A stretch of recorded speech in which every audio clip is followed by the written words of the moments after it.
Lazy learners and lax disciples will always struggle to muster even a particle of faith.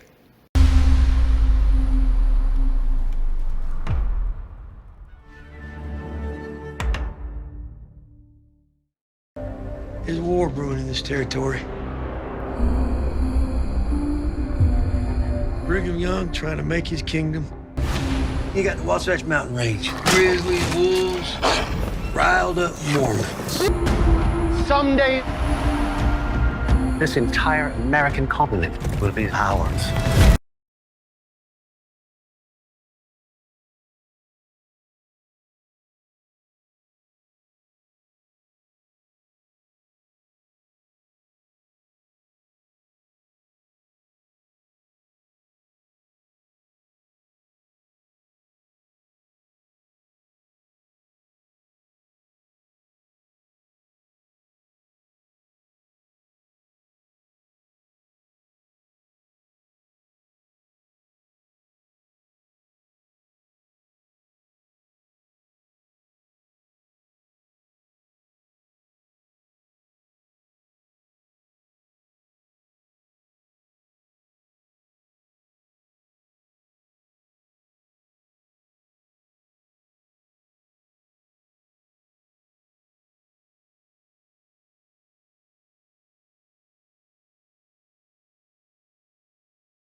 Travis Wayne Goodsell.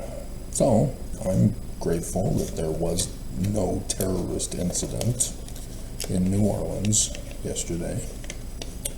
And apparently the Eagles won, so expect a breakup of Taylor Swift from Travis Kelce.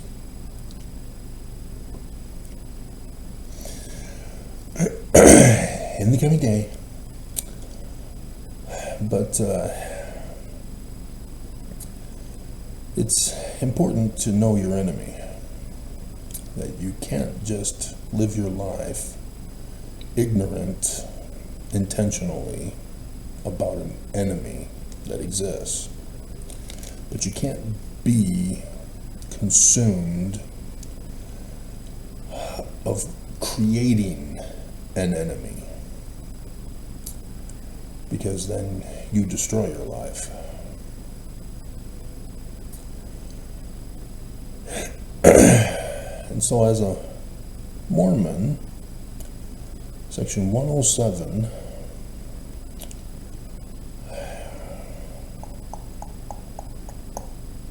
'99. Wherefore, now let every Mormon, likening the scripture unto us,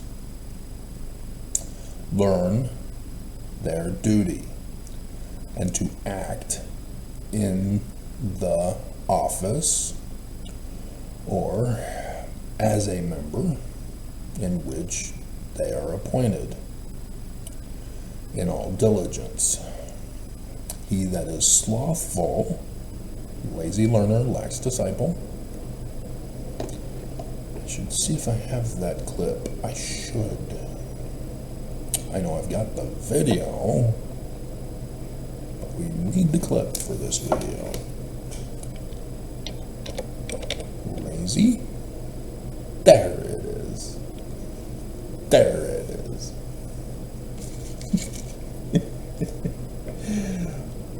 Lazy learners, lax disciples. There it is. He that is slothful shall not be counted worthy to stand. And this is a consequence that he's warning about. Obviously, Mormons can choose to be and do whatever they want, but there are consequences. The consequences are not going to be caused by Joseph Smith. These are natural consequences. So, for example, you see a burning fire. You now have choices to make. Do you stay away from it to avoid getting burned, or you dive in and burn yourself to death? There are consequences that are natural consequences for your actions. And if you don't want the pain of burning, you stay away from the fire. That's what Joseph Smith is talking about. That if you refuse to learn your duty in your office, specifically as a member of the 12 and a member of the 1270 for this particular section, there's also another administration 12, my council, with their 70. That was Joseph's administration. But nonetheless, even as a Mormon, you need to learn Mormonism, because that's what we're going to go over today. My review of American Primeval. Mormons who've been lazy learners and lax disciples, slothful in being a Mormon, there are now consequences. How do you react to those who are not Mormon, who watch American Primeval and think that it's real, literal history? Do you just deny it? Or are there consequences for being a lazy Mormon and a lax disciple of Mormonism? Are you able to stand up and defend this church with knowledge? Or were you a lazy learner and a lax disciple using spiritual witness feelings? Which that will never convince anybody that you're true. They'll just laugh at you. And then they, because they assume that American Primeval is literal history true, will then reinforce it because of your slothfulness of being a Mormon. And nobody will know the truth.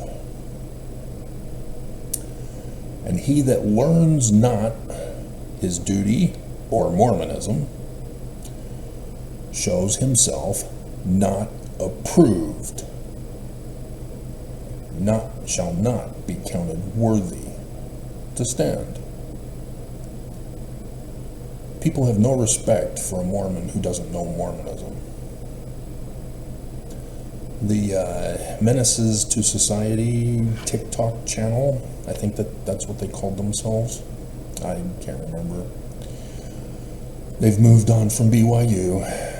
They've humiliated the Mormons attending there more than enough to get them multi-billions of views.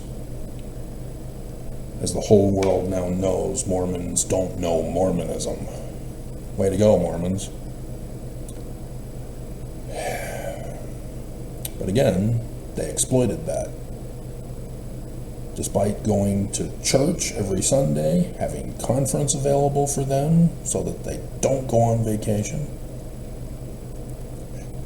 having seminary, going on missions, they come back from their missions with all that learning, all that knowledge of spiritual witness feelings, and they get schooled by a TikTok channel because they don't know Mormonism.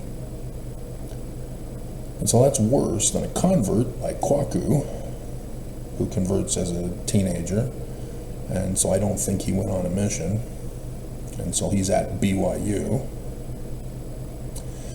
and he thinks that the Mormon apologists are not being slothful, that are learning Mormonism.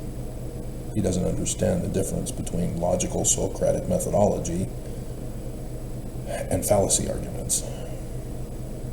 And so he gets on that infamous interview and gets humiliated, thinking that Troy didn't get found, Troy didn't get found. That it's just a fairy tale, like the Book of Mormon. Oh, I got something in my eye. And then they go in for the kill and convince Kwaku that Brigham Young was a racist. Because it's right there in the Gospel Topics essays. Race and the priesthood. Even the church throws Brigham Young under the bus as racist for Jesus. How can he be a true prophet of love if he's a racist? Yet, the church sabotages all of you to be slothful, to not learn Mormonism.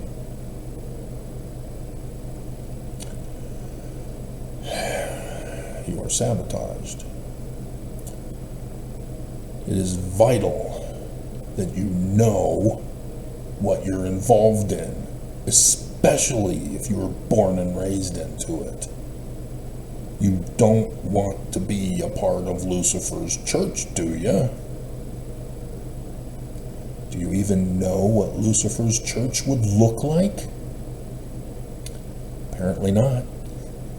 Apparently not. No, we're not. What is a symbol? The inverted pentagram. What's on the symbol of the keystone of the doors of the headquarters Temple of Mormonism at Salt Lake, Temple Square? So what is the doctrines of Lucifer with the inverted pentagram symbol that would be taught therein? Taking away agency. What are those 5 covenant paths again? Taking away agency. So I am the foremost Mormon because I studied, I used logical Socratic methodology to develop theories and ran the tests for confirmation. The Book of Mormon and Joseph Smith both declare we're Jewish, not Christian. This church claims we're Christian, claims Joseph Smith and the Book of Mormon are Christian. They think you're stupid. Are you stupid? Do you believe we're Christian? Well, Jesus is in the center of the name? That's what I thought. Slothful, unlearned, lazy learner, lax disciple, you got conned. And so there's a whole different religion that I had to bring out my little...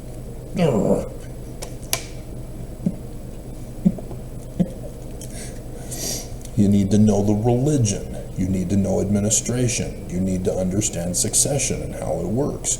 You need to know doctrine. You need to know theology. You need to know the scriptures. You need to know the scripture interpretations.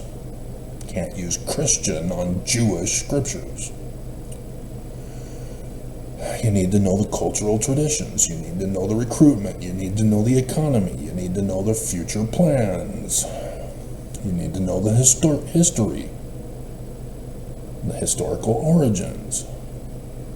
You need to know the founding. You need to know each stage of change. Why does Brigham Young claim to be the second president of the Church of Jesus Christ of Latter-day Saints when he's the first?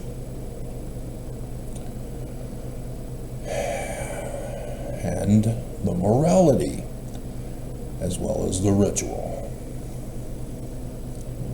Bring this out. It's not in front of you. Whisper bar.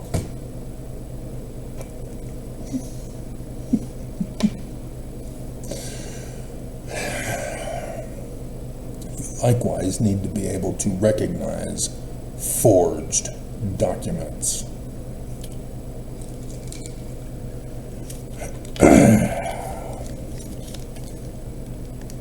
ID forgeries.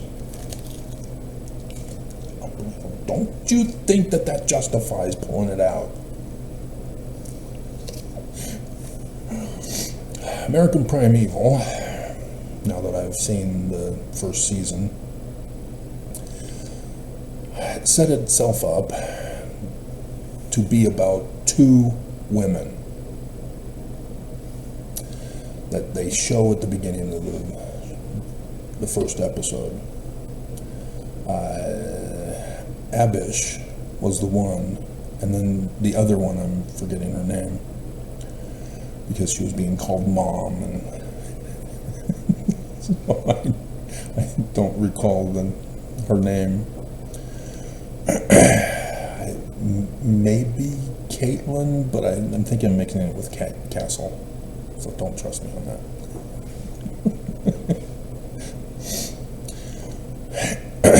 And even though there are other people involved in the show, most of whom carry through to the end, it's primarily about the events of these two women, and so other people are needed to help the character development of these two women. The one woman is married to Jacob Pratt. They are a monogamous couple, but they are taking with them some other women who are to be polygamous wives, from what I remember. But they were murdered early on in the Mountain Meadows Massacre.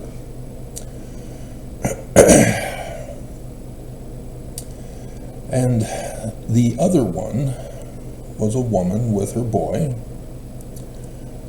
who was trying to get away from, was it Chicago or Boston? Chicago, Boston, one of the two places.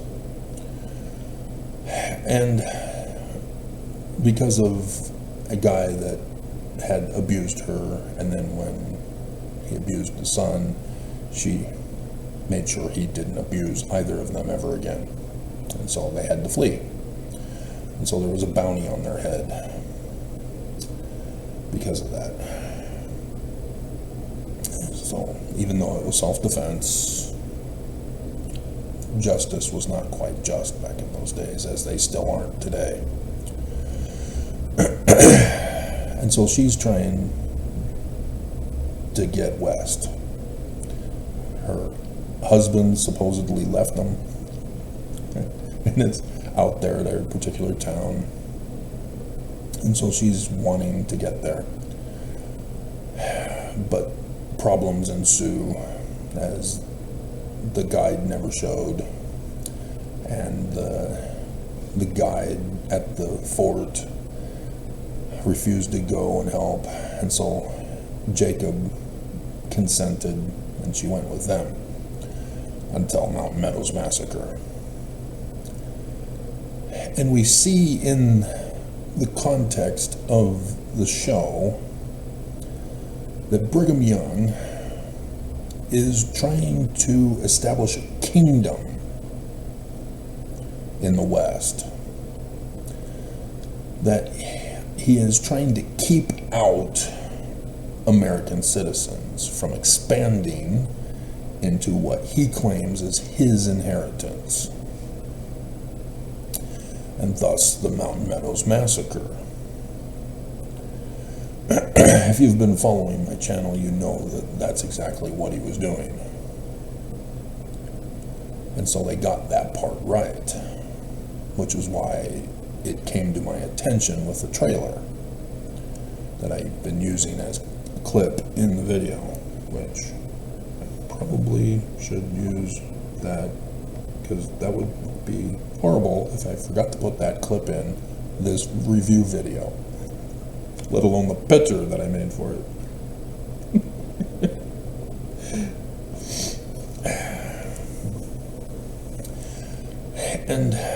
And so, yeah, Brigham Young is at war with the United States.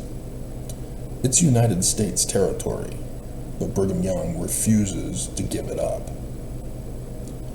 And so, as literal history has shown, that's exactly what happened. And so I had wondered why John D. Lee was not making an appearance for the Mountain Meadows Massacre. And apparently that's why, is because it had nothing to do with the Mountain Meadows Massacre. It had nothing to do with teaching Mormonism. It was about these two women. And so it became Woolsey was the character that was to be John D. Lee. But John D. Lee did not die in the war against the Shoshone. Spoiler alert.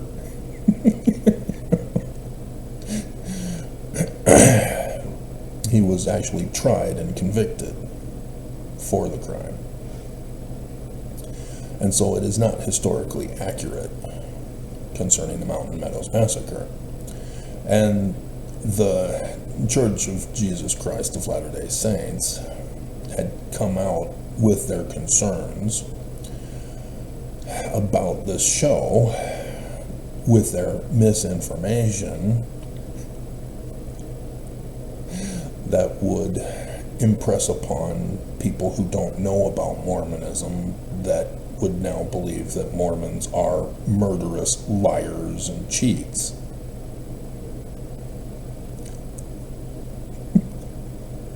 Did you really want it to be accurate? Are you sure?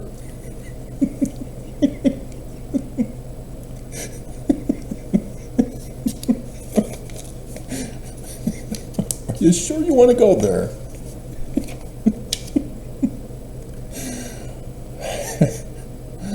Unbelievable.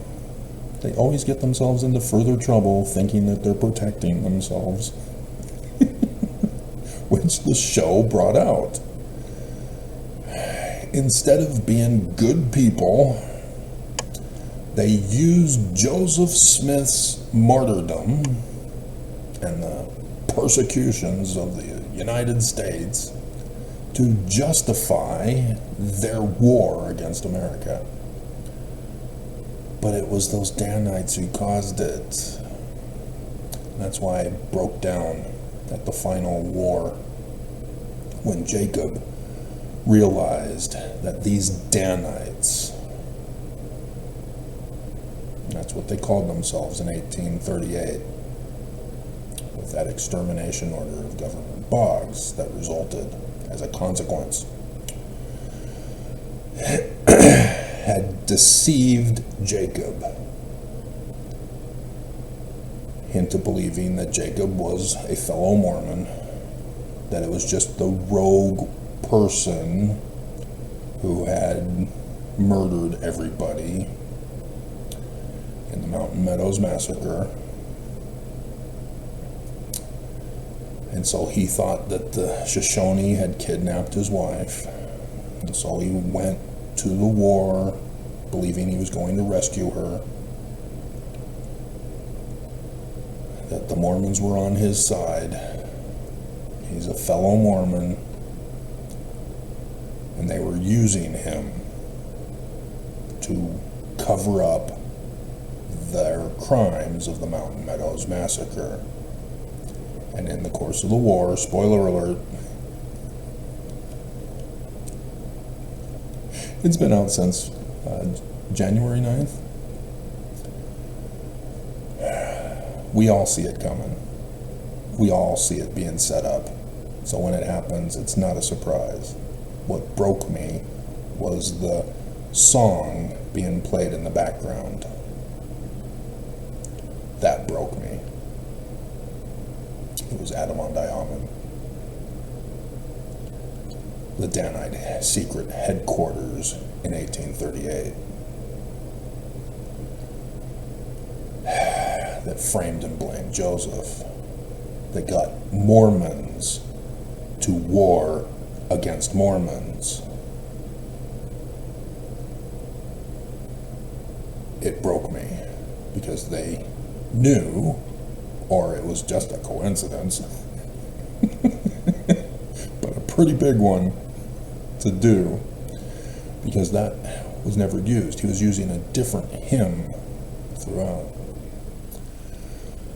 But nonetheless, yeah, he ends up murdering his own wife. And realizing that he takes his own life because of what the Mormons did to him as a fellow Mormon. This is why I do my channel, Mormons. They're still doing this pattern of practice because they don't want you to know Mormonism. And because of this, the consequences are, you believe I'm the enemy. You do not recognize my authority as the foremost Mormon of Mormonism. You still believe you're Christian. You don't see yourselves as the enemy.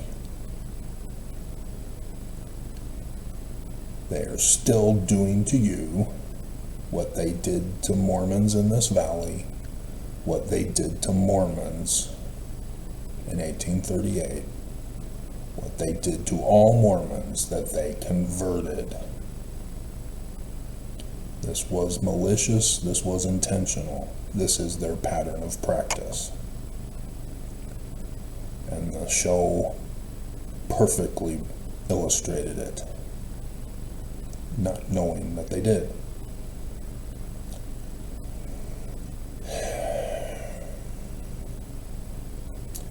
And so the other woman, she struggled to get through the wall of Mormonism, to break through to the other side, for which she then decides in the end to go to California. California dreaming?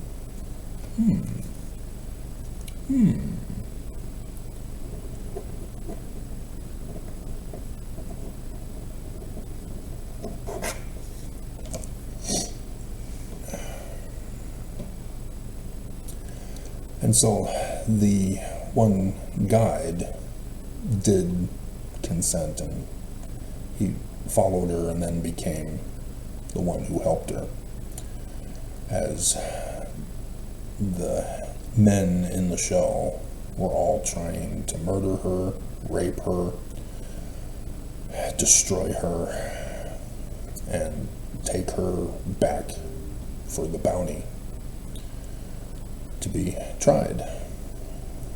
And so there she is, a woman with her son, trying to survive just to get free from all the abuse, as Mormons don't want anybody on their land.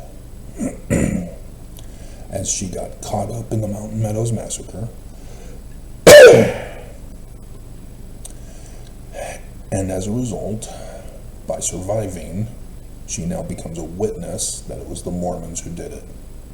And so now the Mormons need her dead to cover up their crimes.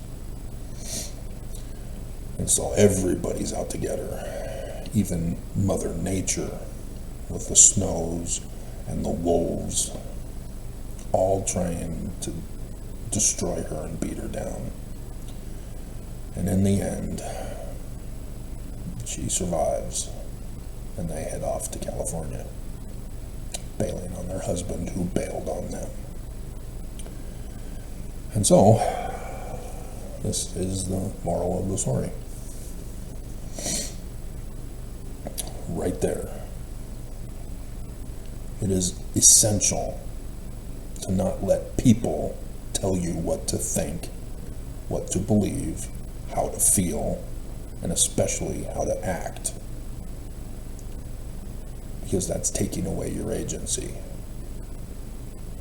It is essential that you learn the truth, that you do it correctly, not how other people tell you to learn.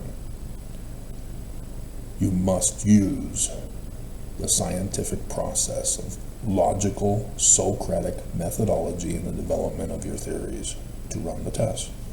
If that's too complicated, it's even in the Bible, which is plagiarized in the Book of Mormon. Everybody knows it. And you'll kick yourself. Oh, I should have known.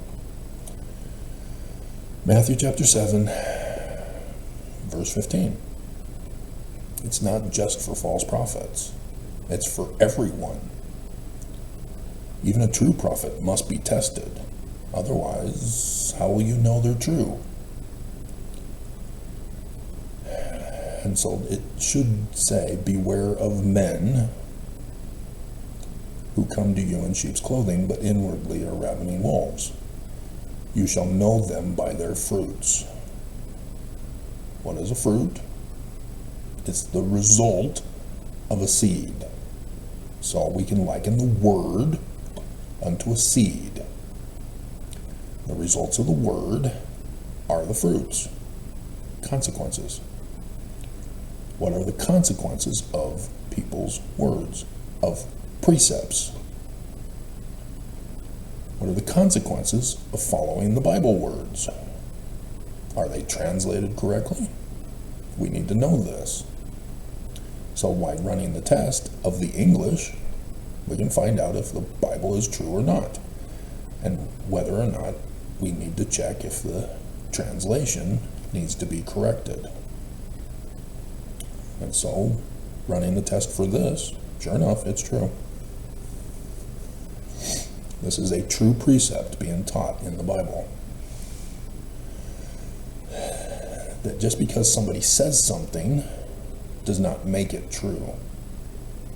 The consequences of what they say is what determines and judges what is truth. And that's the scientific, logical, Socratic methodology process for obtaining truth. This is the science of agronomy. It uses the same process. And that's why they say what they said.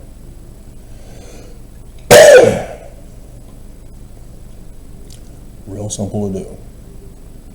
And so the scriptures go over stories that illustrate this process.